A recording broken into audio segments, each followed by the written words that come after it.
व हबीबना व शफीअना व सनदना मदन अब्दुहु व रसूलुहु सल्लल्लाहु तआला अलैहि व अला आलिहि व अस्हाबिहि व बारक व सल्लम तस्लीमन कसीरन।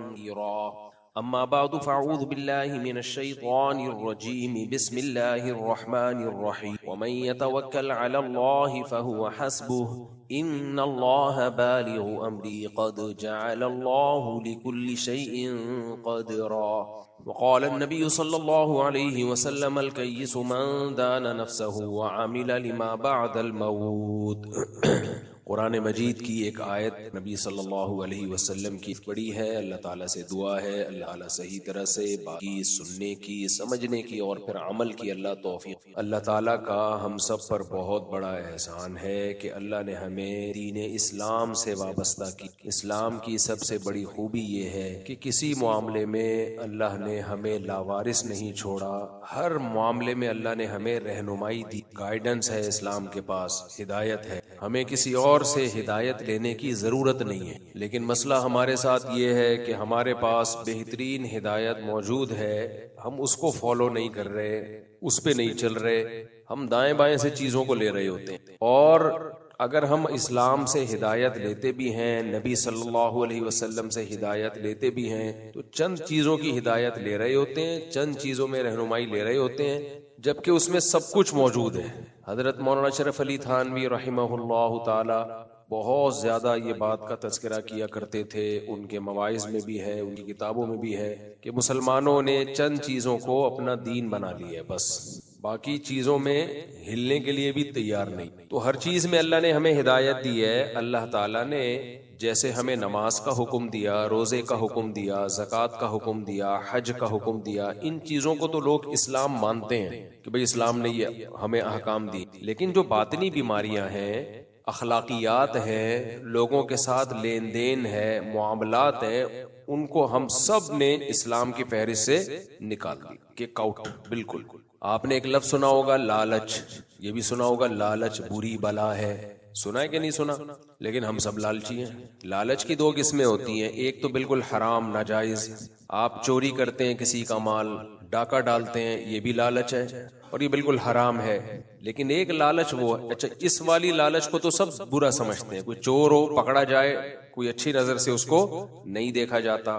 तवज्जो है ना मेरी तरफ आप सबकी? कोई चोरी करते हुए पकड़ा जाए, बुरा आदमी, डकैती करते हुए पकड़ा जाए, इस्माइल भाई सुन रहे हो, डकैती करते हुए पकड़ा जाए तो क्या है भाई, वो बुरा आदमी है कि नहीं है? उसको भी बुरा कहेंगे लोग, लालची है। तो मैं अभी इस लालच की बात नहीं कर रहा, एक और किस्म की लालच है जिससे शरीयत ने मना किया है। वो है किसी की जेब में जो कुछ है उस पे नजर रखना, किसी की जेब में जो कुछ है उस पे, जुमला कंप्लीट करना है, नजर रखना। देखो एक होता है लेक्चर, कोई लेक्चर डिलीवर किया जाता है ना, उसमें मेरा स्टाइल अलग होता है। जैसे भी कनाडा में RIS का प्रोग्राम था, 25 मिनट मुझे दिए गए, स्टॉप वॉच लगा के आपने इस टॉपिक पर एक लेक्चर देखना है, उसमें मैं कंटिन्यू बोलता रहूं, हदीसें सुनाता रहूं और बोलता रहूं। वो बिल्कुल एक अलग चीज होती है। एक होती है वाज़ो नसीहत की मजलिस। जब कोई वाज़ो नसीहत की मजलिस होती है ना, उसमें बोलने वाले का मकसद मालूमात फराहम नहीं करना होता, उसमें मालूमात कम दी जाती हैं, मोटिवेशन का उनसर उसमें, समझते हो कि नहीं समझते? तो ये जो जुम्मा और इतवार का हमारा बयान होता है ना, ये मालूमाती प्रोग्राम नहीं होता, ये मोटिवेशनल बयानात होते हैं, समझते? तो इसलिए इसमें लोग कहते हैं मुफ्ती साहब एक बात को घुमाते रहते हैं, एक ही टॉपिक को चलाते रहते हैं। कोई बात नहीं, एक ही टॉपिक 10 साल चलता रहे। शादियों वाला टॉपिक मैंने कितने साल चलाया है, कब पागल हुआ था, अस्तगफिरुल्लाह, कब मैंने शुरू किया था ये? 2005 नहीं 2004 में मैंने शुरू किया था ये टॉपिक, और 2024 कितने साल हो गए? 20 साल से ये टॉपिक में घसीट रहा हूँ कि नहीं घसीट रहा? अगर मैंने मालूमात देनी होती एक दफा बता देता है इस्लाम में 4 शादियां जायज हैं और तरगीब है, और तरगीब के ये दलाइल है, उस पर ये मेरा लेक्चर है 1 घंटे का, इस पे ये सवालात उठते हैं, ये उसके जवाबात। फिर अगर कोई मुझसे पूछता तो मैं किताब का हवाला दे देता या अपने उस प्रोग्राम का हवाला दे देता। भाई जितने सवालात हैं उन सब के जवाबात मौजूद हैं। और मेरी जो किताब है 4 शादियों वाली, उसमें एक दफा मैं आपको दिलचस्प वाकया सुनाऊं। एक KPK से बड़े आलिम आए, थोड़ा एजड थे वो, हम उनकी खिदमत में गए मिलने के लिए। जबान बड़ी जबरदस्त चीज है। देखो KPK में जहां तक मेरी मालूमात है, पाकिस्तान के सबसे बड़े बड़े अल्लामे KPK में, जहां तक मेरी मालूमात, दीन के इल्म की बात कर रहा हूं। लेकिन इंग्लिश ना आने की वजह से या उर्दू पूरी तरह से ना आने की वजह से दुनिया जानती नहीं है उनको। ये जो लैंग्वेज बैरियर है ना, ये हल्का बैरियर नहीं है। आपके पास आप इल्म का समंदर होते हैं, लेकिन जबान आपके पास बड़ी नहीं होती अपने पैगाम को डिलीवर करने के लिए। तो नतीजा क्या निकलता है, मखसूस लोग आपको जानते हैं। तो इसलिए हमारे जो तलबा KPK से आते हैं ना, पढ़ते हैं, मैं उनसे कहता हूँ भाई उर्दू पे भी उबूर हासिल करो और इंग्लिश पे भी उबूर हासिल करो, फिर तुम्हारा पैगाम दुनिया तक पहुंचेगा। आप देखो हजरत मौलाना तारिक जमील साहब अगर सराइकी में ही बयान करते, अच्छी जबान है सराइकी, मीठी जबान है, लेकिन फिर हम जानते हैं उनको, आप में से कोई भी नहीं जानता। उन्होंने क्या किया, जो बड़ी जबान है उसकी सिलेक्शन की, उर्दू में बयान आते हैं, तो जबान का बड़ा फर्क पड़ता है। उर्दू हल्की जबान नहीं है, टॉपिक नहीं है, लेकिन बीच बीच में बातें आ रही हैं। उर्दू बहुत बड़ी जबान है, उर्दू बहुत बड़ी जबान है, पूरी दुनिया में बोली जाती है, सुनी जाती है। RIS का जो अभी कनाडा में हमारा प्रोग्राम था, मैं 3 दिन के लिए गया हूँ। लोग कह रहे कनाडा हाथ लगाने के लिए गए थे क्या, क्योंकि मैं यहाँ घूम रहा था। लोगों ने कहा आप कहाँ हैं, मैंने कहा कनाडा जा रहा हूँ, 4 दिन बाद वापस घूम रहा था। बिल्कुल ऐसे जैसे शाम को मैं घूम रहा था, अगले दिन मेरी शादी हो चुकी थी, मैं घूम रहा था। लोगों ने कहा आप कहाँ गए थे, मैंने कहा पिंडी गया था। क्या शादी करने, कल तो यहाँ घूम रहे थे आप, तो इतनी जल्दी? लोगों की तो कैसे होती है पता है ना, आप लड़की वाले आ रहे हैं, लड़के वाले जा रहे हैं, मिठाइयाँ आ रही हैं, इस्तिखारे हो रहे हैं, 6 महीने 10 महीने साल मंगनियाँ फोन पे चिपक जाते हैं एल्फी के साथ।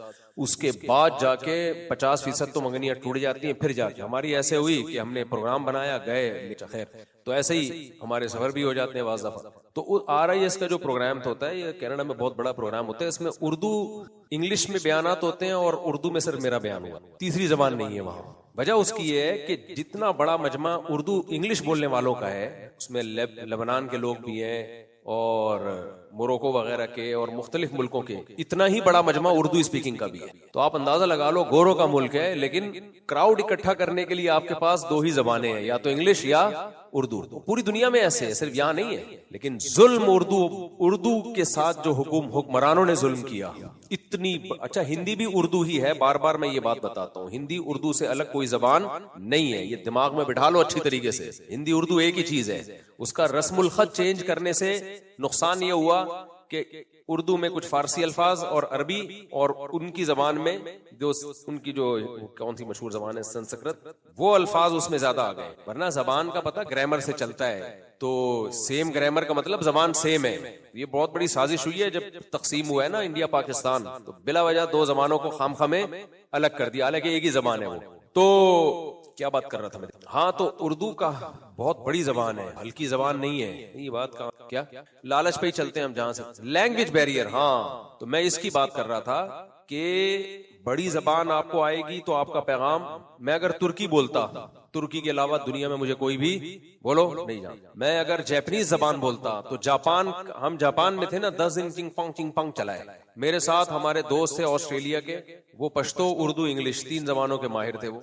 अब जापान में हम गए हैं तो चिंग पंग 10 दिन तक ना दिमाग खोपड़ा आउट होना शुरू हो गया। फिर हम जब आए हैं इधर चाइना आए हैं तो चाइना में चाचू पापू चलना शुरू हो गया, वो एक लफ्ज समझ में ना आए। जैसे ही ऑस्ट्रेलिया हमारा जहाज उतरा है, वहां इंग्लिश शुरू हुई तो वो हमारे पठान दोस्त ने कहा शुक्र है चीपा से हमारी जान छूटी है। ये अल्फाज थे, शुक्र है ये चीपा से हमारी जान छूटी। एयरपोर्ट से बाहर निकलते ही वो जबानें खत्म हो जाती हैं। जर्मन जबान देख लो, फ्रेंच फिर भी फैली हुई है, तो छोटी छोटी जबानें हैं। जर्मन फिर भी थोड़ी बड़ी है, लेकिन है तो एक बाउंड्री है ना उसकी, उससे आगे नहीं है। अरबी, इंग्लिश, उर्दू, ये 3 जबानें भाई पूरी दुनिया में समझी जा रही है, पूरी दुनिया में समझी। स्पेनिश है साउथ अमेरिका में, बस है बहुत बड़ी जबान, बहुत लोग बोलते हैं, लेकिन भाई एक यहाँ है, बाउंड्री है, इससे बाहर नहीं समझेगा कोई।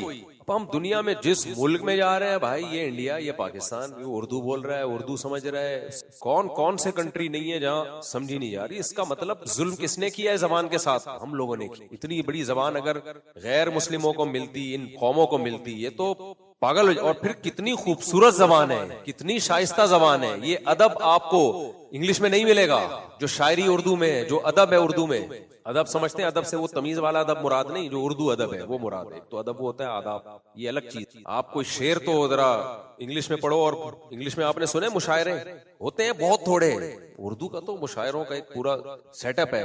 खैर, तो हमारी जबानों में, सिर्फ उर्दू में नहीं, जो हमारी लोकल जबानें, पश्तो, सराइकी, पंजाबी, उनमें भी अदब दूसरी जबानों की निस्बत ज्यादा है। लेकिन ऐसा जुल्म किया ना उर्दू का साथ, बड़ा ही गलत। खैर जी। जी हम बात कर रहे थे कि मैं लालच की बात कर रहा था कि there are two types of लालच। अल्लाह ने लालच से हमें मना किया, लालच से अल्लाह ताला ने हमें मना किया है। तो अब लालच की दो किस्में हैं। एक किस्म तो लालच की है चोरी डकैती के जरिए पैसा कमाना, बहनों की विरासत खा जाना, ये भी क्या कहलाती है भाई? लालच। सब कहते हैं बुरी चीज है, बुरा काम है, लेकिन लालच की एक किस्म क्या कि दूसरों की जेबों पे। देखो हम चूंकि मजहबी लोग हैं ना, मजहबी लोग का मतलब ये कि निस्बत हमारी किसकी मजहबी है या नहीं ये तो अल्लाह जानता है। निस्बत किसकी तरफ है? मजहब की तरफ। हर तबके के साथ हमारा उठना बैठना होता है। मैंने जो मुशाहिदात किए मुख्तलिफ मुल्कों के सफर में, लोगों से मिलके पैसा कमाने की, लोगों में शायद बहुत सारे लोगों में, शायद उन लोगों में मैं नालायक भी दाखिल हूँ, ये तमीज नहीं है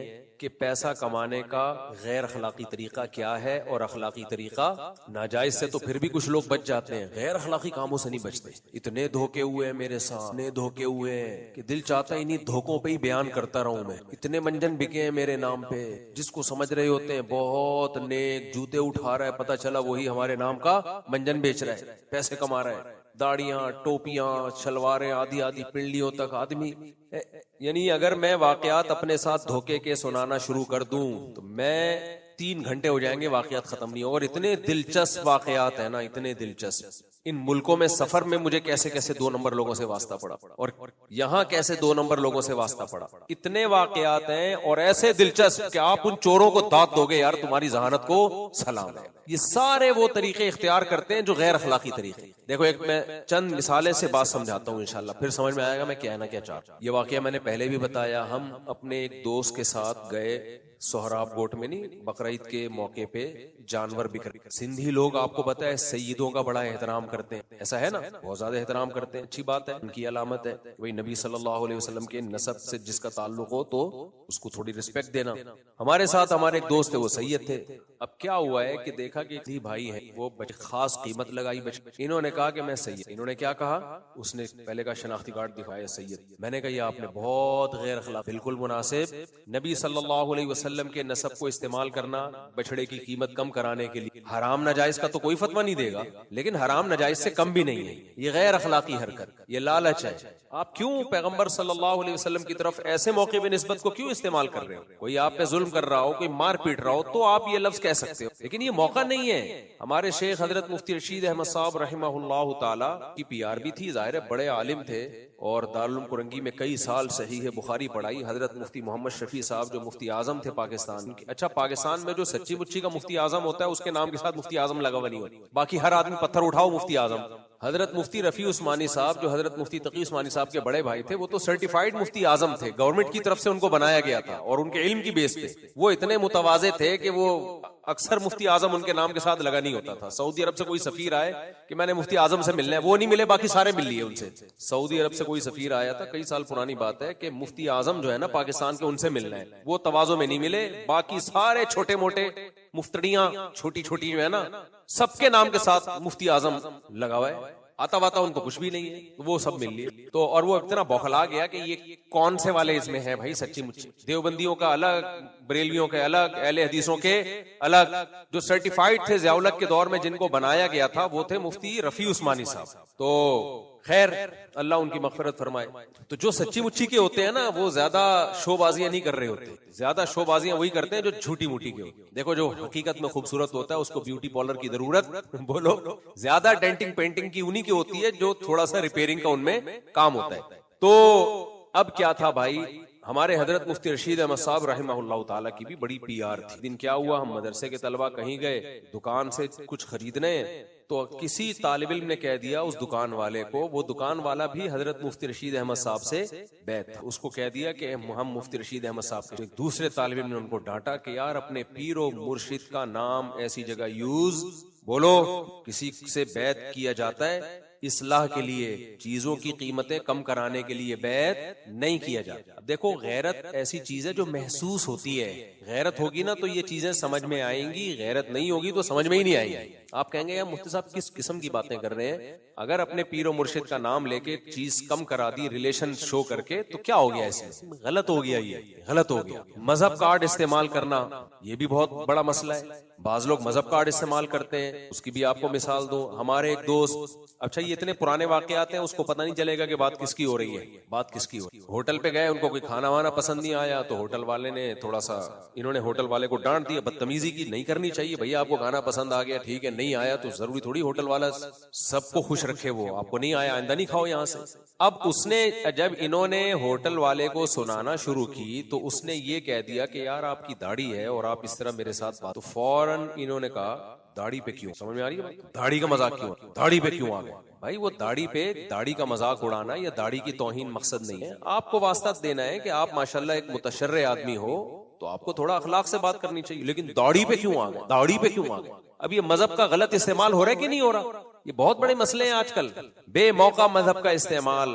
अब तो यानी मेरे तजर्बे इतने हो गए हैं ना, इतने तजर्बे हो गए हैं, जो ज्यादा नेकी की बातें कर रहा हो, बहुत से अच्छे भी होते हैं, मुझे डर लगने लगता है। मुझे डर लगने लगता है कि ये मंजन का सेटअप तो नहीं है। मंजन समझते हो? मंजन बहुत जबरदस्त चीज है। दुनिया में सबसे बेहतरीन कारोबार जो इस वक्त चल रहा है वो है मंजन का कारोबार। तो मंजन, हाँ, यहाँ एक कुरान पढ़ता रहता था, मोबाइल लेके भागे, सूफी सा था मार्केट से। ये मजहब कार्ड कैसे इस्तेमाल होता है और भी तरीका और भी सुनिए आप इसमें। बाज दफा क्या होता है, आपने किसी मौलाना साहब को देखा कि मामलात में ठीक नहीं चल रहे, ये सब मुशाहिदात पर मबनी वाकयात बता रहा हूं मैं, किताबों में पढ़े नहीं है, जो अपनी आंखों से देखे हैं। और एक दो होते ना तो मैं बयान नहीं करता, बहुत ज्यादा हो रहे हैं इसलिए बयान करना पड़ रहा है। एक दो चीजों को थोड़ी हाईलाइट किया जाता है। जब सोसाइटी में कोई बुराई ज्यादा फैल जाती है तो फिर इंसान उस पर आवाज उठाता है। मौलाना साहब को देखा, बहुत सारे मौलाना को, सारे नहीं ऐसे होते लेकिन ऐसे भी होते हैं बहुत से। आप मौलाना साहब को बता दो भाई आप माली मामलात में क्लियर नहीं हो, जरा हिसाब किताब रखा करो मस्जिद के मामलात का, तो वो फौरन मैं मौलाना है। भाई आलिम से ऐसे बात की जाती है, मौलाना से ऐसे बात की जाती है। तुम कौन होते हो हिसाब पूछने वाले? भाई हम इसलिए होते हैं कि हम कमेटी में माली मामलात के लिए अकाउंटेंट इसको बनाया गया है, ये अकाउंटेंट है तो आप इसको हिसाब दें। तुम कौन होते हो हिसाब? मैं आलिम हूं, मैं बुजुर्ग हूं। अब ये मदहब का इस्तेमाल गलत, ये भी लालच है। ये क्या है? इसका मतलब उस मौलाना में क्या है? लालच है। भाई मामलात 2 और 2 4 की तरह होंगे, आपसे भी पूछा जाएगा, दूसरों से भी पूछा जाएगा। आपको गुस्सा किस बात पे आ रहा है? आपसे अगर पूछा जा रहा है कि उस दिन जो इतने पैसे आए थे रसीद कहाँ गई, उसकी रसीद क्यों नहीं बनी, गुस्सा आना इसकी अलामत है आप 2 नंबर हो। समझ रहे हो कि नहीं समझ रहे? गुस्सा आना किसकी अलामत है? एक मौलाना साहब थे, पता नहीं ये मौलाना होते भी हैं कि नहीं होते, बाज तो ये भी नहीं आजकल पता चलता ये मौलाना है मुफ्ती है नहीं। हर पागल से पागल के नाम के साथ मौलाना मुफ्ती लगा हुआ। जो ओरिजिनल मौलाना होते हैं वो इस तरह नहीं होते, लेकिन पता क्या चलता है, वही भी थे मौलाना लगा हुआ था नाम के साथ, दाढ़ी और नूर ऐसा चेहरे पे, आप बोलो पता नहीं यार कौन सी क्रीम लगाई है इसने या क्या है। तो माम उसके बंदे के पास पैसे पे पैसा आया जा रहा है और पता नहीं बदगुमानियां लोगों को फैल रही है कि यार क्या कर रहे हैं तुम। किसी ने पूछ लिया तो फौरन धमकियां, मैं ये कर दूंगा, मैं टांगे तोड़वा दूंगा, मैं ये, तुम कौन होते हैं पूछने। तो ये भी लालच है भाई, लालच। इसका मतलब आप गलत तरीके से पैसा कमा रहे हो। फेयर रहो भाई, मामलात में साफ सुथरे रहो। तो 2 और 2 4 की तरह इंसान को साफ सुथरा होना चाहिए। कोई भी किसी पे किसी भी वक्त उंगली उठा सकता है। हाँ, ये नहीं है कि चलता फिरता कोई भी तफ्तीश करना शुरू कर दे। जो तफ्तीश के अहल हैं, देखो खुफिया एजेंसी के लोग आते हैं, कार्ड दिखाते हैं कि हम इंटेलिजेंस के लोग हैं, आपसे हमने ये मालूमात लेनी है तो आपको देना पड़ेगा, देनी पड़ेंगी। वहां तो सब देते ही हैं। कोई भी चलता फिरता आदमी आके पूछ रहा है कि कितनी शादियां हो चुकी, कितने बच्चे हुए, वो भाई तू कौन है मेरे से पूछने वाला। लेकिन जो अहल है मामलात के, मस्जिद कमेटी को यह हक हासिल है ना, कमेटी बनी किस बात के लिए? अक्सर मस्जिदों में कमेटी का कोई किरदार नहीं है। पूछ के तो दिखा दे फौर मौलाना साहब से, कि कोई माली मामलात में सवाल पूछ के दिखा दे। ये पूछ ले कि आप नमाजें पढ़ा नहीं रहे, तनख्वाह पूरी क्यों ले रहे हैं, ये पूछ के तो दिखा दे। ऐसा लगेगा जैसे करंट लग गया है, एकदम गुस्से हो जाएंगे वो। हर आदमी तवे पे बैठा हुआ है, कोयले पे बैठा हुआ है, तवे पे बैठा हुआ समझते हो? किसी से कुछ पूछ के देख लो भाई। आपका फर्ज बनता है आप इतनी लचक पैदा करो कि लोग आपसे डरे नहीं। कोई पूछना चाहे तो आपसे पूछ सके वो। लालच के और तरीके बताता हूँ जो मशहूर लोगों के साथ होते हैं, तो बहुत माशाल्लाह अल्लाह ने, जब हम अमेरिका कनाडा गए ना, तो अल्हम्दुलिल्लाह वहां बहुत माशाल्लाह धंधे ऐसे देखे हैं, बहुत से अच्छे लोग भी हैं, लेकिन ऐसे खानदानी धंधे हो रहे हैं ना, ये जो 2-4 सफर हो चुके हैं मेरे, 2 अमेरिका के 2 कनाडा के, ऐसे ऐसे चूने हैं, ऐसे ऐसे चूने हैं, मैं क्या बताऊं, मैं वाकयात बताऊंगा आपको, जब तक मैं पूरे पूरे वाकयात नहीं बताऊंगा आपको समझ में आएगा नहीं। और मैंने वाकयात बताया तो वो बोलेंगे मुफ्ती साहब ने हमें हैंगर पे लटका दिया, मुफ्ती साहब ने तो सारी दुनिया के सामने हमारे कपड़े उतार, इसलिए मैं नहीं बता रहा वाकया। लेकिन होता कैसे मामला, पहली बात मेरा ऐलान सुन लो यार, ये क्लिप निकालना, ये क्लिप निकालना, ये यहाँ से जो मैं बात शुरू, देखो मेरे जितने बैरून मुल्क सफर होते हैं ये फ्री फोकट के होते हैं, इसमें मेरा कोई मुआवजा नहीं होता। बार बार बार बार एक चीज अनाउंस की है, उसके बावजूद मेरे नाम पे पैसे इकट्ठे किए जाते हैं। बयान में जो लोग आ रहे होते हैं पर हेड डॉलर लिए जाते हैं उनसे, और कहा जाता है हमारे एक्सपेंसेस हैं, मुफ्ती साहब को हम बुला रहे हैं, मुफ्ती साहब को हमने होटल देना है, मुफ्ती साहब को हमने रखना है। भाई मैंने उनसे कहा हुआ है आपकी जेब में रोकड़ा है तो बुलाओ, नहीं तो मना कर दो, हमें जरूरत नहीं आने की। उसमें हमारा भी कमीशन उन्होंने तय किया हुआ होता है, मेरे से नहीं किया हुआ होता, खुद ही। मैं नहीं कह रहा वो नहीं देते, भाई क्यों ले रहे हो आप उनसे, क्यों ले रहे हो? या तो कोई ऐसा प्रोग्राम हो ना, जैसे RIS का प्रोग्राम था, उसमें तो 3 दिन का इज्तिमा होता है, खाना पीना लोगों का, उसमें तो कलेक्शन समझ में आती है लोगों से, क्योंकि भाई वो आपको खाना भी दे रहे हैं, आपको रिहाइश भी दे रहे हैं, 3 दिन तक होटल दे रहे हैं, उसमें तो इस तरह के किसी प्रोग्राम में तो समझ में आती है। मस्जिद में जुम्मे का यहाँ बयान हो रहा है, कमेटी वाले बोलेंगे मुफ्ती साहब के बयान में जो लोग आएंगे $50 लेकर आए, ले आएंगे, हो सकता है आप, लेकिन ये हराम नाजायज भी नहीं है, लेकिन है क्या, गैर अखलाक। और अफसोस की बात है बहुत से मजहबी स्कॉलर ये काम कर रहे हैं। तो मैं उनसे कहता हूं तुम्हारे वाजो नसीहत की तो 2 टके की हैसियत नहीं रहेगी भाई। आपको अगर पता चल जाए मुफ्ती साहब जो हमें ये बातें समझा रहे हैं, इन बातों के मुफ्ती साहब को बयान के बाद $200 मिलेंगे या $2000 मिलेंगे, तो कोई टके की हैसियत रहेगी? है भाई, आप अपने बच्चे को नसीहत कर रहे हैं, बेटा नमाज पढ़ो, बेटा रोजा रखा करो। अब मैंने तुम्हें बेटा 10 मिनट समझाया है ना, हाँ अब्बा आपने समझाया, ला $50 दे समझाने। तो बेटा पता है क्या कहेगा, अब्बा 50 नहीं 100 ले लो, आइंदा नहीं समझा, आइंदा नहीं। तो मजहब भी कमर्शियल बन चुका है कुछ जरूरत से ज्यादा, मजहबी स्कॉलर भी कमर्शलाइज हो चुके हैं, तभी जान खत्म हो गई है। हम जब दुनिया में ट्रेवलिंग करते हैं, हमें हिंदुस्तान पाकिस्तान के उलमा में मेजॉरिटी में तकवा नजर आता है। उसकी वजह यह है कि उन्होंने इसको कमाने का जरिया नहीं बनाया। एक तो है मदरसे में टीचिंग कर रहे हैं, वो तो समझ में आता है, या मस्जिद में इमामत कर रहे हैं, उसमें तो जाहिर है वक़फ़ हो जाता है पूरे साल के लिए इंसान, या मदरसे में टीचिंग कर रहा है सुबह से लेके दोपहर, दोपहर से लेके शाम तक, वो तो जायज है सबके नजदीक, उसमें कोई हरज नहीं है। वाज़ और नसीहत ये पैसों में नहीं बिकना चाहिए, और अगर किसी को पैसे चाहिए तो ले ले भाई, किसने मना किया? लेकिन जो मना कर रहा है कि हमें हमारे नाम पे पैसे मत लो, फिर भी ले रहे हैं लोग। मुझे अंदाजा हो गया भाई इन मुल्कों में ना सबसे बेहतरीन सोर्स ऑफ इनकम मस्जिद है। सारी मस्जिदें ऐसी नहीं है, बहुत से लोग मुखलिस भी हैं, लेकिन बहुत से, कम तादाद नहीं है, बहुत से लोगों ने मस्जिद को कमाने का, बोलो कोई दाढ़ी टोपी से नहीं पता चलता भाई, कोई पता नहीं। लालच बहुत, बगैर दाढ़ी हो दाढ़ी कटाना कबीरा गुनाह है, हल्का गुनाह नहीं है। ऐसा ना हो कि कल से दाढ़ियां काट के आ जाओ, लेकिन दिल पहले है। लालच बहुत बुरी चीज है, और ये सब लालची लोग कर रहे होते हैं। जब हम मना कर रहे हैं कि भाई आपने नहीं, हमारे नाम पे किसी से टिकट नहीं ले, नाश्तों पे टिकट लगे हुए। एक जगह हम ठहरे अमेरिका में, न्यूयॉर्क में, तो जिस मस्जिद में मेरा बयान था, माशाल्लाह मेरे बयान से पहले उन्होंने करोड़ों रुपए चंदा किया मुझे बताए बगैर। मैंने मना भी किया कि मेरे बयान में चंदा नहीं हो, चंदा अगर करना है तो उसका अलग प्रोग्राम करो भाई, किसने मना किया आपको? पूरा एक नाम ही उस पे लेबल चंदे का लगाओ। लेबल ये ना हो कि मुफ्ती साहब का बयान होगा, लेबल हमारा लगाया, मुंह हमारा दिखाया जा रहा है, और पैसे लोगों से हमारा मुंह दिखा के कलेक्ट किए जा रहे हैं। और बास तो ऐसे नालायक थे कि जब पैसे कलेक्ट हो गए ना, तो उनको अब लगा कि अब इनका बयान छोड़ो यार, बस अब उनको तकलीफ हो रही है, कमेटी वाले ना करवटें बदल रहे हैं, बयान लोग शौक से सुन रहे हैं, लोग कह रहे हैं 3 घंटे बयान करो, हम बैठे हुए हैं, कमेटी को तकलीफ, पेट में मरोड़ के बस करो। मैंने डांट दिया फिर एक कमेटी को, तो बयान के दौरान मैंने कहा चुप करके बैठ जाओ आराम से। मुझे पता था ये क्यों इनके पेट में मरोड़ हो रहा है। पब्लिक कह रही है भाई 2 घंटे और कर लो, इतना क्राउड, लोग कह रहे हैं भाई 2 घंटे और बयान करो मुफ्ती साहब, हम आए दूर से। कमेटी के क्या हो रहा है, पेट में मरोड़, क्योंकि उन्होंने जो चंदा लेना था ले लिया, बोले 1 घंटा हो गया। मैंने कहा आप चले जाओ घर, आपको अगर मुश्किल हो रही है, बयान के दौरान मैंने डांट दिया उनको, मैंने कहा आप घर चले जाएं अगर आपको तकलीफ हो रही है, आपको नहीं।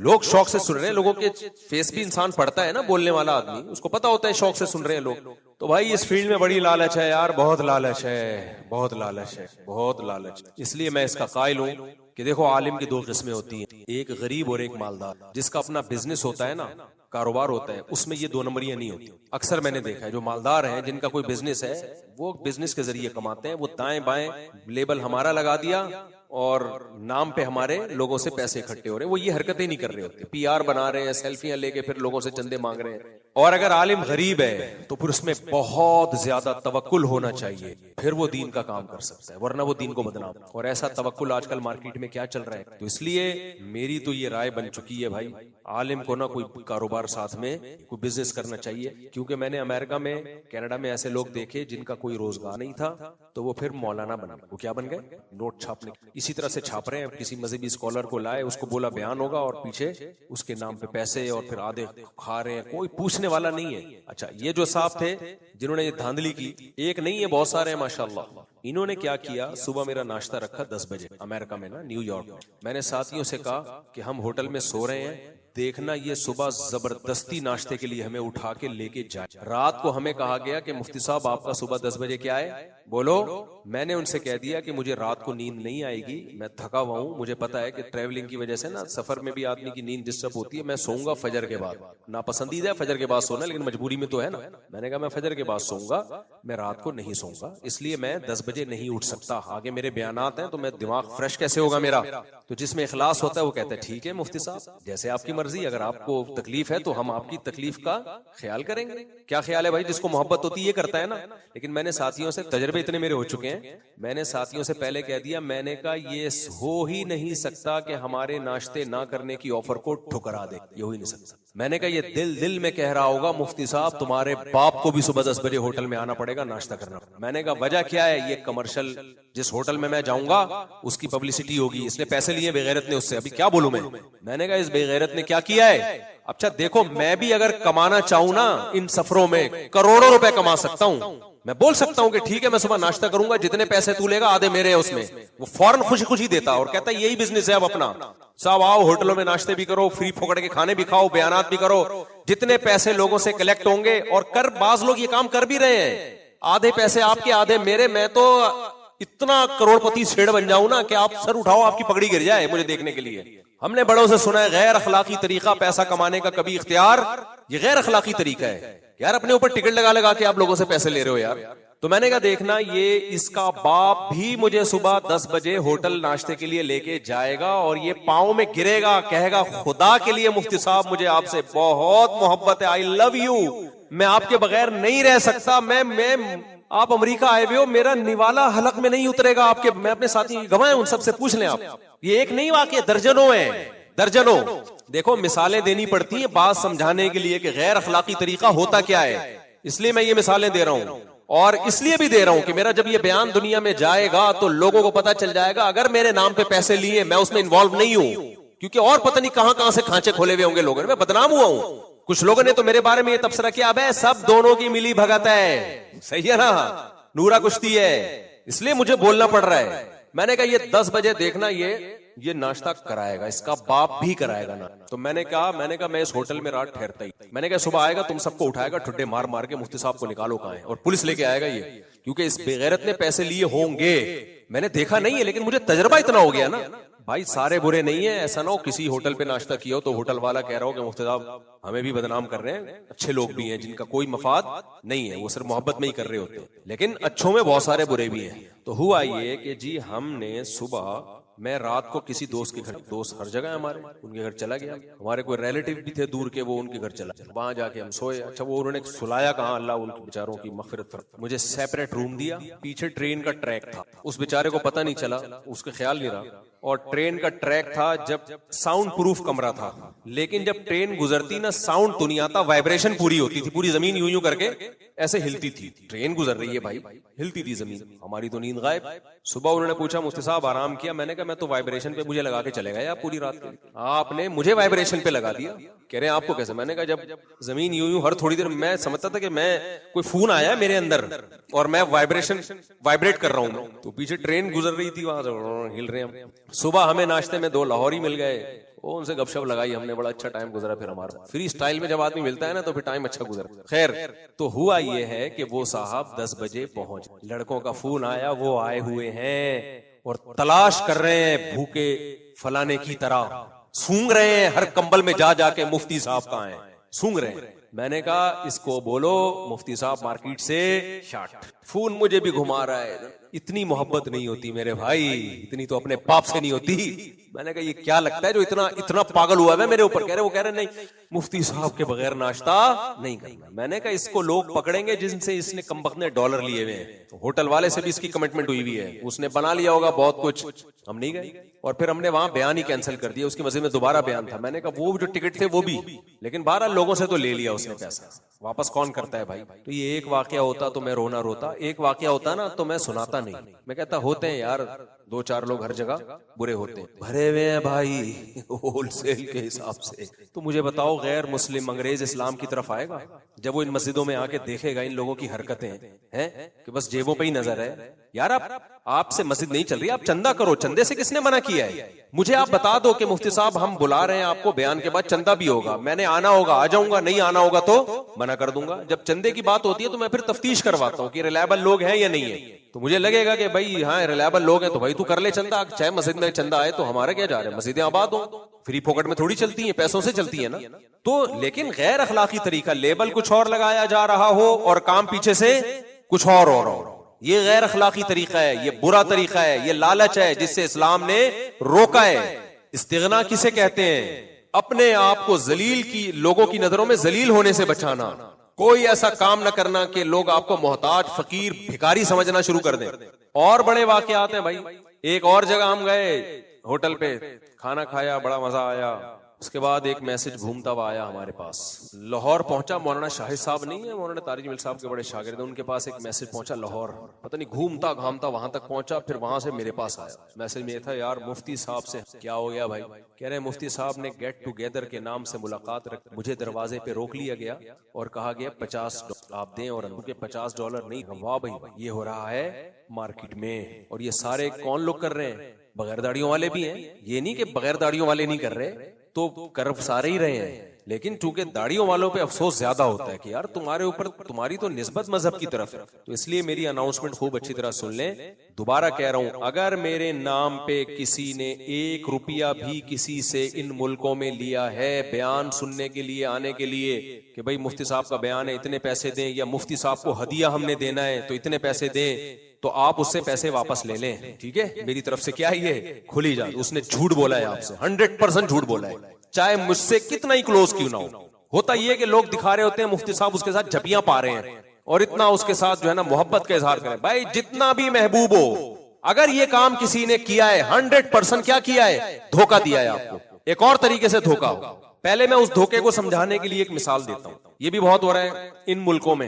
वो क्या हो रहा है? मुफ्ती साहब मैं आपको बुलाना चाहता हूँ, फॉर एग्जाम्पल इटली बुलाना चाहता हूँ। मैं बिल्कुल ये स्पेसिफिक मुल्कों की मिसाल नहीं दूंगा ना, वो बोलेगा आपने तो बिल्कुल ही हमारे कपड़े उतर जाए। अच्छा है, कमबख्तों, कोई कारोबार करके पैसा कमाओ यार, टमाटर बेच के कमा लो। मुझे तो ये रक्षे टमाटर वालों से मोहब्बत हो गई है, टोपियां बेचने वालों से मोहब्बत हो गई है, हलाल कमाते हैं यार। भंगी भी अच्छा है, खुदा की कसम, जो है नजर तो आ रहा है ना, वैसे वो बता रहा है भाई मैं यही काम कर सकता हूँ, तो इसी से मेरे पास और कोई जरिया, इनसे फिर भी अच्छा है वो।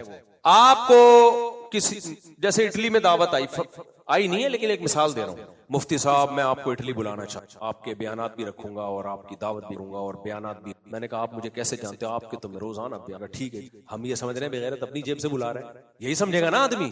फौरन इधर उधर फोन, यार मुफ्ती तारिक मसूद इटली में ना, फोन घुमाना। इटली में चूंकि ये वाकया हुआ नहीं है इसलिए मैं इटली का नाम ले रहा हूँ, ताकि कोई ये ना समझे कि मेरी बात हो रही है, और अगर समझता है तो अच्छा है, तेरी ही बात हो रही है, बिल्कुल तेरी ही बात हो रही है, इसलिए कोई ज्यादा शर्माने की, ज्यादा खुश होने की जरूरत नहीं है। इटली से जनाब फॉर एग्जाम्पल फोन आया, मुफ्ती साहब हम आपको बयानात के लिए बुलाना चाहते हैं। आप बोलोगे मुफ्ती साहब हमें कुरान और हदीस सुनाओ, या क्या किससे लेके बैठ गए हो? हजरत में ये कुरान और हदीस ही सुना, समझ रहे हो? कुरान में लालच से मना किया गया है, वमन युक़ शुह्ह नफ्सिही फउलाइका हुमुल मुफ़्लिहून। अल्लाह कहते हैं जिसको हमने लालच से बचा लिया ये कामयाब लोग हैं, सर उठा के जीने वाले लोग हैं ये। तो लालच समझाने के लिए तो मौजूदा मिसालें ही देनी पड़ेंगी ना, वरना तो ये वो खुतबे हो जाएंगे जो गवर्नमेंट पकड़ाती है। आप जाओ, बहुत सारे मुल्कों में गवर्नमेंट खुतबा पकड़ाती है इमामों को, उसमें लिखा हुआ होता है आज ये बात करनी है, तो उसमें क्या लिखा होता है, लोगों अल्लाह से डरो, अल्लाह से तकवा इख्तियार करो, आपस में मोहब्बत करो, पूरा बयान खत्म हो जाता है, लोगों को पता ही नहीं चलता कि हमने करना क्या है अब जाके। वो तो वैसे ही लोगों को पता है कि तकवा इख्तियार करना चाहिए, तकवा है क्या, किन किन चीजों में, वो पता ही नहीं चलता, तो पूरा एक खबरनामा पेश किया जा रहा होता है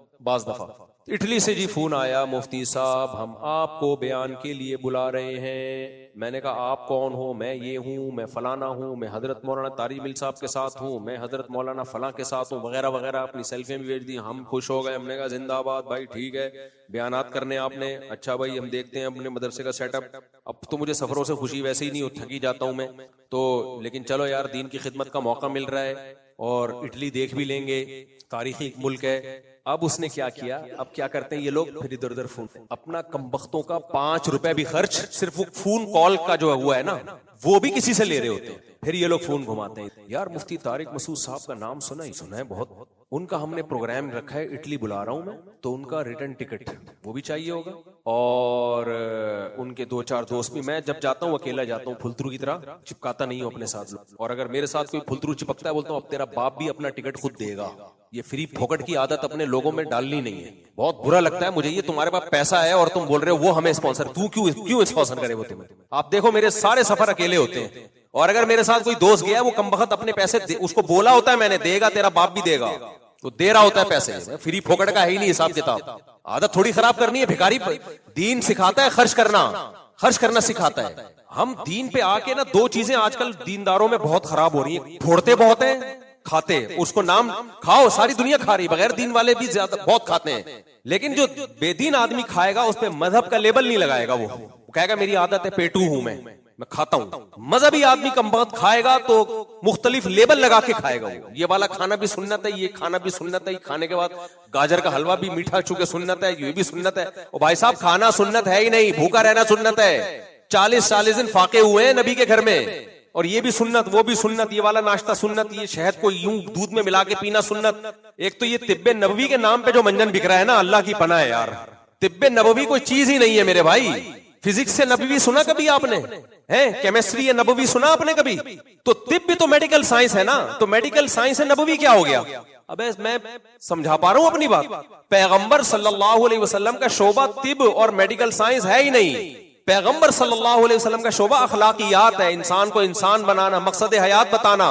तो उसमें ज़िम्नन नबी सल्लल्लाहु अलैहि वसल्लम ने मेडिकल साइंस की भी कुछ चीजें बताई हैं, और बहुत मौसर बेहतरीन बताई हैं, वो उससे फायदा उठाया जा सकता है, लेकिन उसकी बेस पर पूरा इल्म वजूद में नहीं आ सकता। समझ रहे हो कि नहीं समझ रहे हो?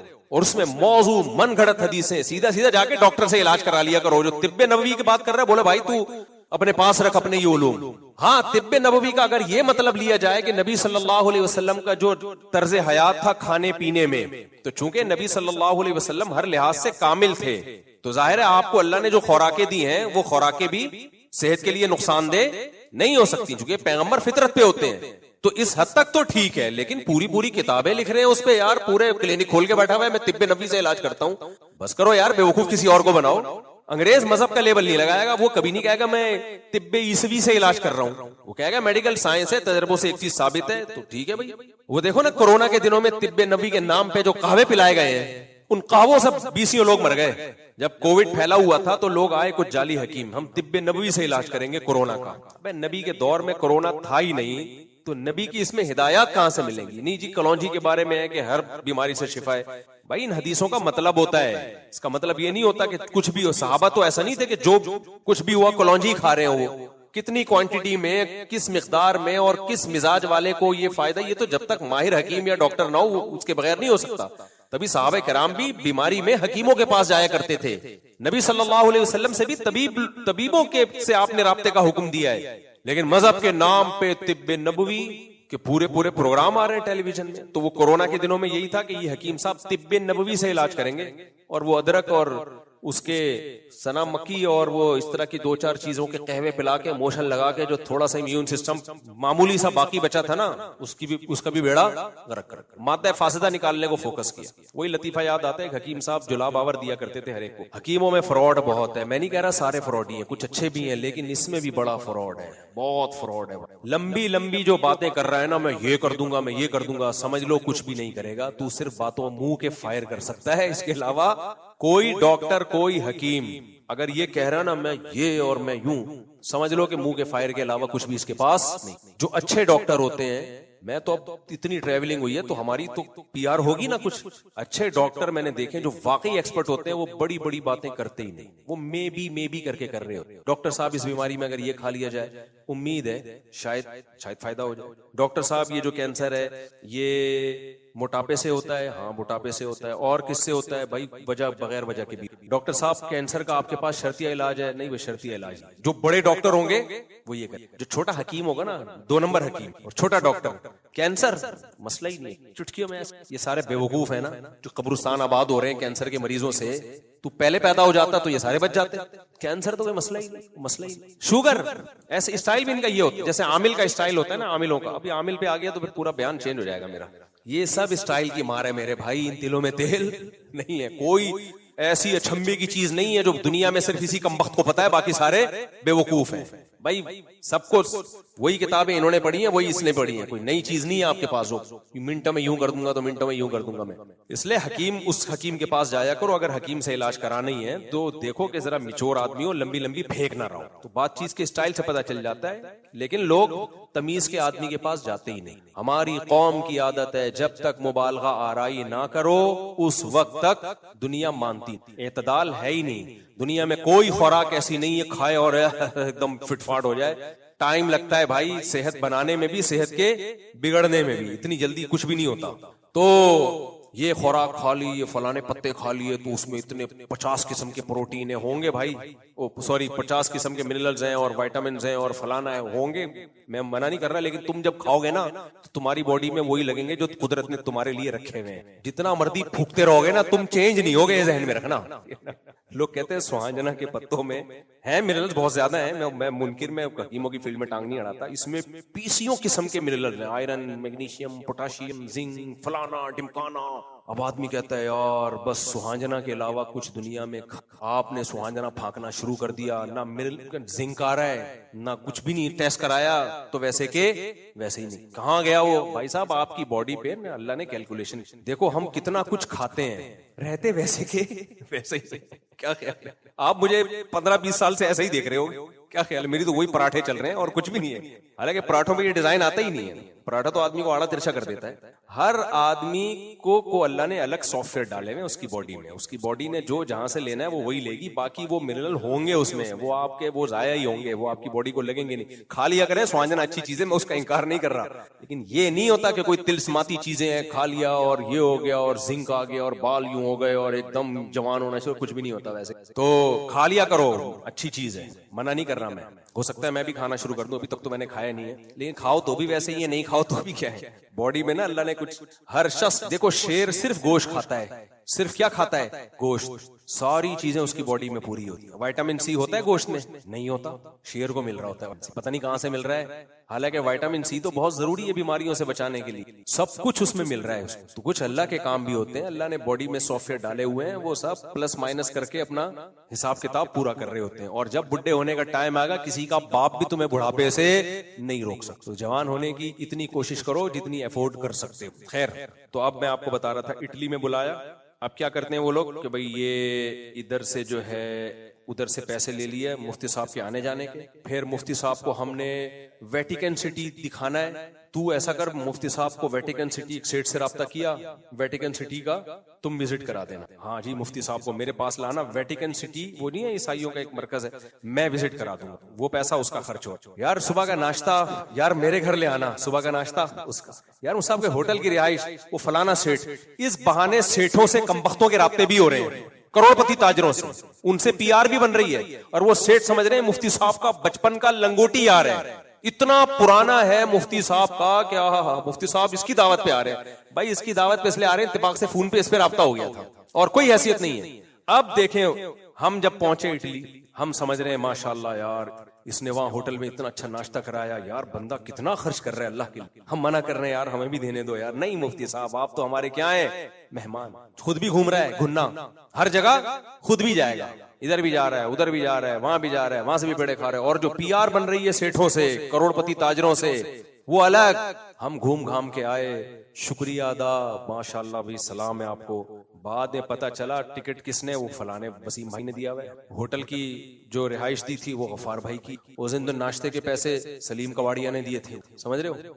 और तो पता चला जी वो उसने किया है, वो उसने किया। ये क्या है, ये सिर्फ पेड़े खा रहा है और इसने अपनी PR भी बना ली है, सेठों से राब्ते भी कर लिए हैं। ये एक दफा होता ना तो मैं बयान बोलो, ये बहुत दफा हुआ है और होता चला जा रहा है। आदमी कहता है भाई ये ऐसे ही हो गया कि मैंने आपको बुलाया अपने घर दावत। फॉर एग्जांपल आपका नाम क्या है? सज्जाद भाई को मैंने कहा तुम सज्जाद भाई आज मेरे शाम को तुम्हारे मेरे घर में दावत है। सज्जाद भाई खुश यार मुफ्तल दे रहे हैं। शाकिर भाई को मैंने फोन किया कोफ्ते तुम ले आना, समझ रहे हो, कोफ्ते तुम ले आना। इनको मैंने फोन किया तुम बिरयानी के पैसे दे दो, देख का ऑर्डर मैंने दे दिया है, पैसे मुझे दे दो। अच्छा पैसे वहां भी नहीं देने दे रहे, पैसे दे दो ताकि वहां भी मैं खांचा अपना बना लूं। और उसको मीठे का कह दिया, उसको जर्दे का कह दिया, उसको फलाने का कह दिया।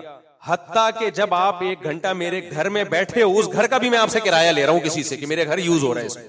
तो जब इसको पता चलेगा तो इसकी नजर में मुफ्ती साहब की कोई इज्जत रहेगी? यार साहब हम तो आपकी दावत साहब। और अगर ये लालची होगा ना, कहेगा हमें खाने से मतलब है, हमें आम खाने से मतलब है, हमें पेड़ गिनने से मतलब नहीं है। मुफ्ती साहब आप रोजाना दावत किया करो, मुझे इससे गरज नहीं है कि वसीम से कोफ्ते के पैसे ले रहे हो या गफ्फार से ले रहे हो। हाँ ये है जितने पैसे लिया करो उसमें थोड़ा सा हमारा कमीशन भी डाल दिया। तो अगर इसके दिल में लालच होगी ना तो ये दोनों मिलके नोट छापेंगे। फिर मेरे पास लोग कहते हैं मुफ्ती साहब के पास बहुत पैसा है, लोग कहते हैं, और है भी अल्हम्दुलिल्लाह, मैं गरीब आदमी नहीं हूं। तो और हमने हजरत से अपने बड़ों से सीखा ही यही है, बिल फर्ज अगर इंसान गरीब भी हो तो रहे कैसे, अमीरों की तरह। और हम तो हैं भी अमीर, गरीब तो हैं भी नहीं। तो ये मत देखो हमारे पास कितना पैसा है, वो है। मैं जितना पैसा कमा सकता हूं ना, तुम्हारा बाप भी नहीं सोच सकता। सॉरी मैं ऐसी एब्यूजिव लैंग्वेज इस्तेमाल कर रहा हूं। मैं जितना कमा सकता हूं ना, थोड़ा सा गैर अखलाकी बनना पड़ेगा। और ऐसा गैर अखलाकी जिसको लोग गैर अखलाकी समझते भी नहीं है, कल्चर का हिस्सा है ये। इतना कमा सकता हूं मैं, आपकी सोच होगी, समझते हो। इन्हीं गैर अखलाकियों में एक और चीज है भाई, जब आप बुला रहे हो मुफ्ती साहब को इटली या जर्मनी, तो या तो बताओ मुफ्ती साहब ये मैं नहीं कर रहा, लोग बुला रहे हैं। तो फिर मैं पूछूंगा कौन लोग बुला रहे हैं, फिर आप क्यों क्रेडिट लेके जा रहे हो सारा? कौन सी ऑर्गेनाइजेशन है, कौन सी फाउंडेशन है, कौन सा ट्रस्ट है? फिर मैं पर्सनल दावत पे नहीं जाऊंगा। फिर कोई मदरसा बुला रहा है तो फिर मदरसा खर्चे उठाएगा, वो तो एक ऑर्गेनाइजेशन हो गई ना। हाँ जो दीनी मदारिस को दावत दे रहे होते हैं उनका तो फिर पूरा एक सेटअप होता है, भाई हमने बुलाना है तो फिर वो मदरसा पे करता है। तो मदरसे का जो नाजिम है, मोहतमिम है, या जैसे RIS ने बुलाया तो वो पर्सनल शख्स की दावत नहीं है वो तो एक ऑर्गेनाइजेशन है, उसमें तो फिर सबको पता होता है भाई ये खुद नहीं कर रही है। लेकिन जब पर्सनल दावत दी जाती है तो पर्सनल का मतलब क्या होता है कि मैं दावत दे रहा हूं आपको, तो मैं का मतलब फिर मैं ही होता है, सारा खर्चा तेरा बाप उठाएगा।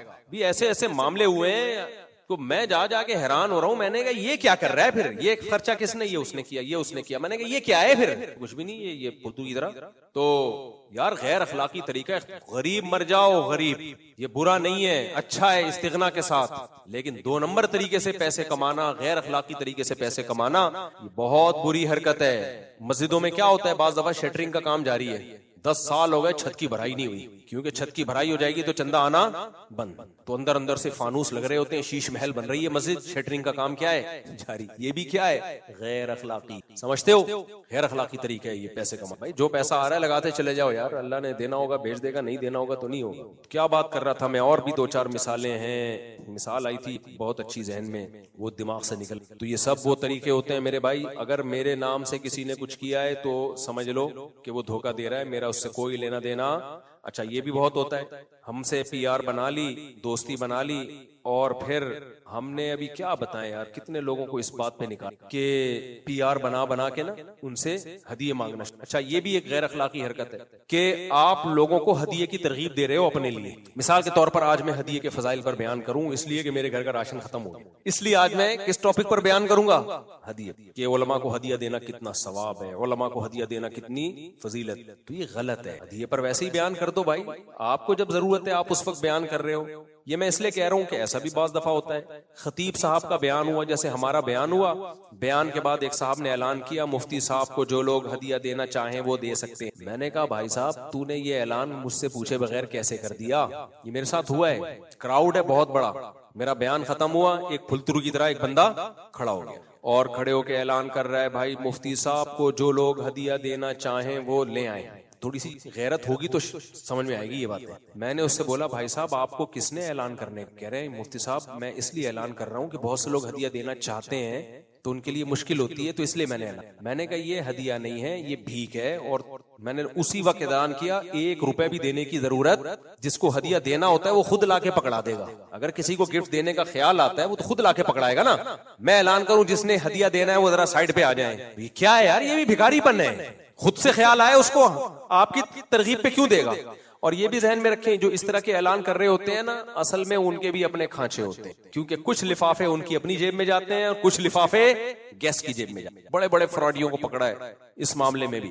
तो ये भी गैर अखलाकी तरीका है। दूल्हा को जो हदिये मिल रहे होते हैं ना, वो हदिये नहीं होते, वो लालच होती है, वो रिश्वत होती है। उसकी जब शादी हुई थी तो आपने इतने पैसे दिए थे, अब आपकी शादी हुई है तो लिफाफा खोल खोल के देख रहे होते हैं, इस कमबख्त को मैंने 25,000 रुपए दिए थे और कमबख्त 5,000 खा गया, 20 वापस लौटाए इसने।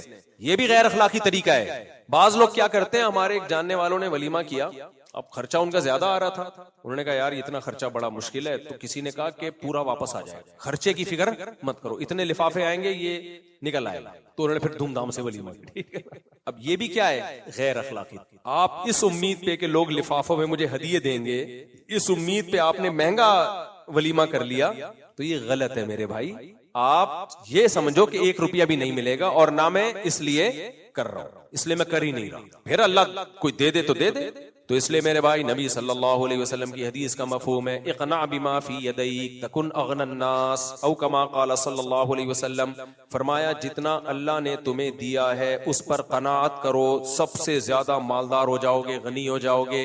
कभी कोई गैर अखलाकी किसी बुजुर्ग से ताल्लुक इसलिए मत रखो कि यहां से मैंने पैसे कमाने हैं। बार बार बताता हूं, कोई ऑर्गेनाइजेशन अगर ले रही है ना लोगों से पैसे, वो एक अलग चीज है, वो ठीक है, क्योंकि ऑर्गेनाइजेशन या ट्रस्ट वो तो चलते ही चंदे से हैं, फिर वो विजिट भी करवाते हैं और बयानात भी रखवाते हैं, वो तो बिल्कुल एक सेपरेट चीज है, उसकी मैं मुनकिर नहीं हूं, उसका मैं इनकार नहीं कर रहा। मैं बात कर रहा, अच्छा उसमें भी मेरे फ्री में बयानात होते हैं, ये भी ज़हन में रखो।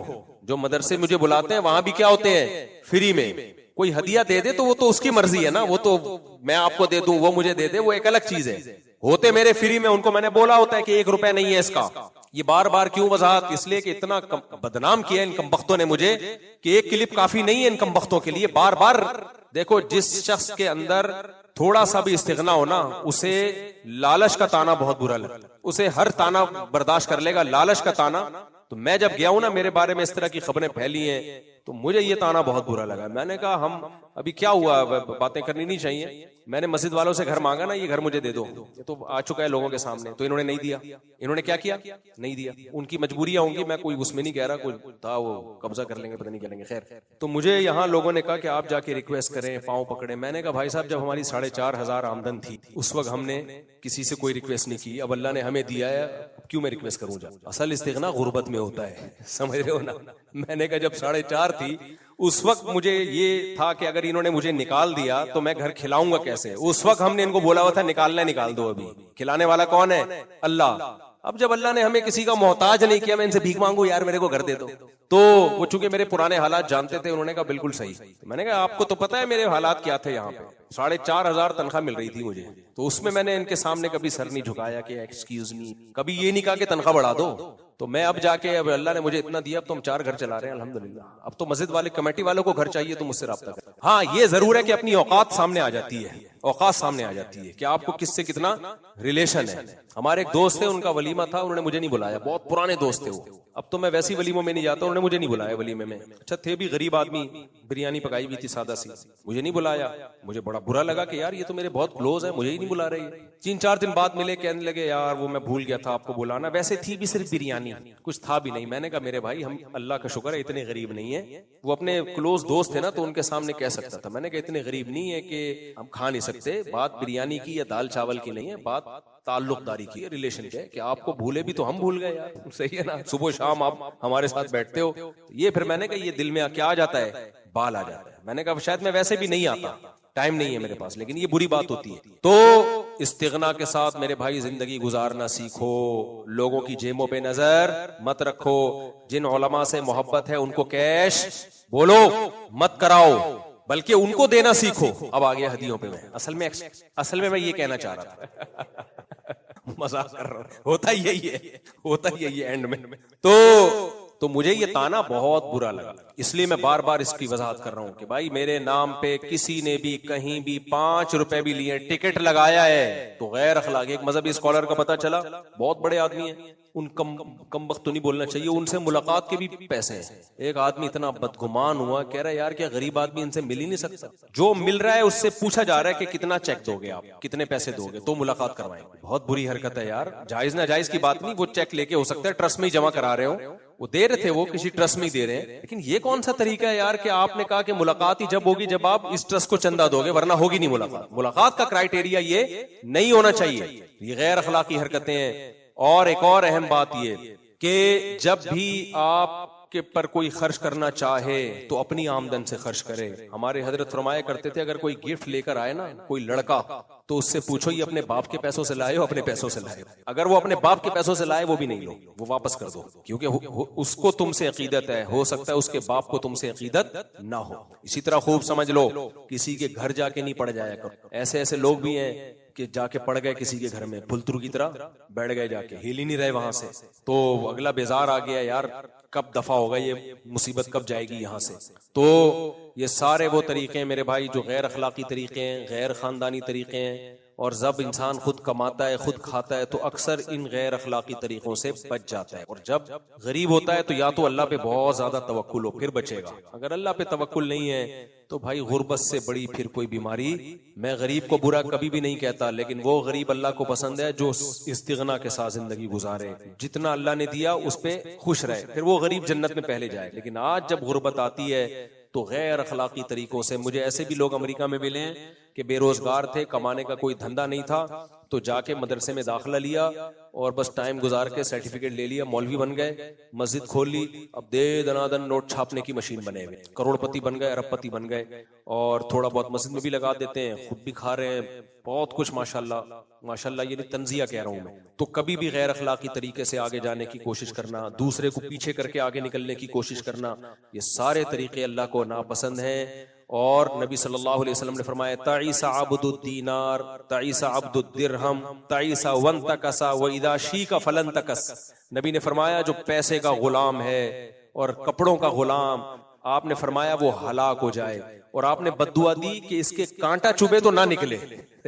लालची आदमी को नबी बद्दुआ दे रहे हैं कि इसके अगर कांटा भी चुभ जाए तो ये कांटा भी ना निकले, इसके चुभा ही रहे इस कमबख्त के कांटा।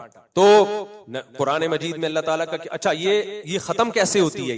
ये लालच तमा खत्म खर्च करने से होती है। खत्म कैसे होती है? ऐसे होती है कि आप खुद बढ़ चढ़ के पैसे दो। आप बोलो भाई मैं दूंगा पैसे, मैं खर्च करूंगा, मैं स्पॉन्सर करूंगा, मैं खर्चा उठाऊंगा, मैं ये दावत करूंगा, मेरा खर्चा होगा।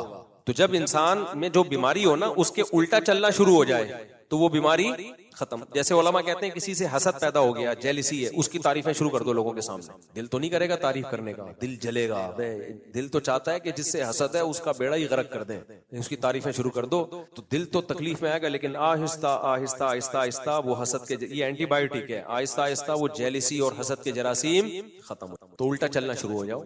तो बुखल और कंजूसी और गैर अखलाकी तरीकों से पैसा कमाने का हल क्या है? शुरू कर दो। और दूसरी बात, माली मामलात में हमेशा एक नंबर रहो माली मामला, और एक नंबर रखो अपने भाई, ये है हमारे पास और इसका ये तरीका है, ये है जरिया आमदन। हम अगर आपको बुला रहे हैं तो मैं पैसे खर्च नहीं कर रहा, पैसे फलां खर्च कर रहा है, तो मैं फिर बोलूंगा फिर फलां से ही राब्ता करा दे, तू बीच में फुलतरू की तरह क्यों? वो अब्दुल्ला की शादी में क्या है, वो बेगानी शादी में अब्दुल्ला दीवाना किस बात का है भाई? फिर तू क्यों चिपका हुआ है? तो ये हमारे तजर्बे जो आज मैंने बयान में आपके साथ शेयर किए, बहुत मुश्किल है। लेकिन इन सफरों में होता क्या है, जहां बहुत सारे फ्रॉडियों से राब्ता होता है, तो ये मुझे बड़ा फायदा हुआ। मुझे बहुत सारे फ्रॉडी मिले इन सफरों में बाहर मुल्कों में, और बड़ा उन्होंने अल्हम्दुलिल्लाह मुझे कैश कराया, मेरे नाम का मंजन बेचा, मेरे नाम पे पैसे कमाए। लेकिन एक फायदा हो गया, चंद मुखलिस लोग भी मुझे मिल गए। तो मैं, साथी मुझे कहते हैं यार आपके तो इन सफरों से बड़ा नुकसान हुआ। मैं कहते हैं नुकसान नहीं हुआ, इन नुकसानों से मुझे फायदा हुआ कि छन्नी की तरह कुछ लोग छन के आ गए। तो मुझे वो चंद मुखलिस लोग मिल गए। ये मुखलिस आदमी का मिलना खुदा की कसम इतनी बड़ी नेमत है। देखो अंग्रेजों में खुदकुशियां क्यों होती हैं? उनके रिलेशन नहीं होते।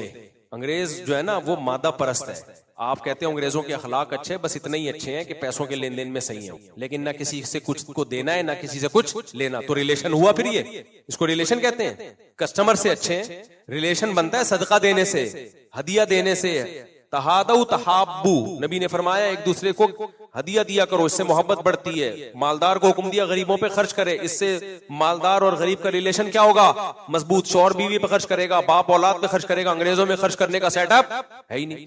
ब्लड रिलेशन तो वैसे ही नहीं है, एक बच्चा तो क्या रिलेशन भाई, रिलेशन तो जब बनता है ना 8-10 चाचे मामे हो तब खानदान वजूद में आते हैं। ब्लड रिलेशन भी नहीं है और एहसान वाला रिलेशन भी नहीं है कि किसी पे एहसान करते हो।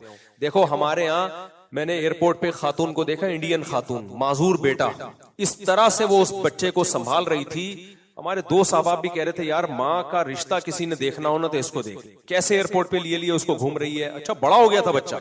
तो आप अपने रिलेटिव पे खर्च करते हैं, माजूर भाई है, माजूर बहन है, बेवा बहन है, उसको संभालते हैं, इससे क्या बनता है, रिलेशन। अंग्रेज नहीं संभालता, वहां कोई माजूर होगा तो गवर्नमेंट संभालेगी उसको, तभी लोग गवर्नमेंट की तारीफ करते हैं। मैंने स्वीडन में दिखाया था ना, एक माजूर है, गवर्नमेंट ने उसको बंदा दिया हुआ था, गवर्नमेंट की तरफ से एक बंदा आता था उस माजूर की केयर के लिए।